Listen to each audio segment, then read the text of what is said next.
Right then, you may have created a form where you've added in a combo box which is going to help you work out which ID matches to which customer. This is very important, of course. If you press add record, you don't know who the customer ID is, but you've got a nice little drop down box here which tells you. So for example, Sarah Richards is ordered, which is number 9.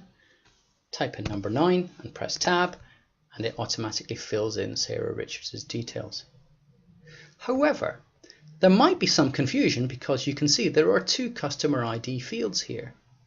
Would it be possible to replace this with this drop-down box? Well, of course you can. Click on View and Design View, and let me show you a few things. Did you notice, for example, that this says unbound? Now, unbound means that it's not actually linked to any of the data fields. And of course that's true because we just simply made it up. But what we can do is we can replace the unbound bit so it links directly to the customer ID. So to do that, first of all, we need to delete the customer ID, like that. And then we just need to move this up in its place. Click on that little rectangle and I'll move this to here. And then just make it a little bit smaller, like that. And then move my table in its place, like this. And then what we do is, making sure we've got our property sheet open, we go to Data and find Control Source.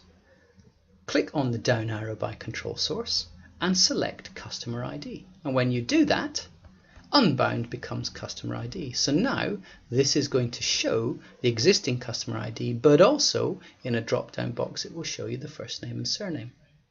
I'm just going to go and change that to centered. So if we now go and have a look at it, go to View, there is my customer ID, and if I click on it you can see it's showing John Smith, and we know that because it's there. Now what you must be really careful with, and to avoid the temptation, is to play about with these numbers, because if you click here, not only does it change this name, but it will change the sale that's already in the table. So you must make sure that you only change this number when you select Add Record and of course a new sale. And actually you might want to consider just making this box a little bit smaller too, just so it lines up. But there is yet another way of making your sales form a little bit more efficient and effective.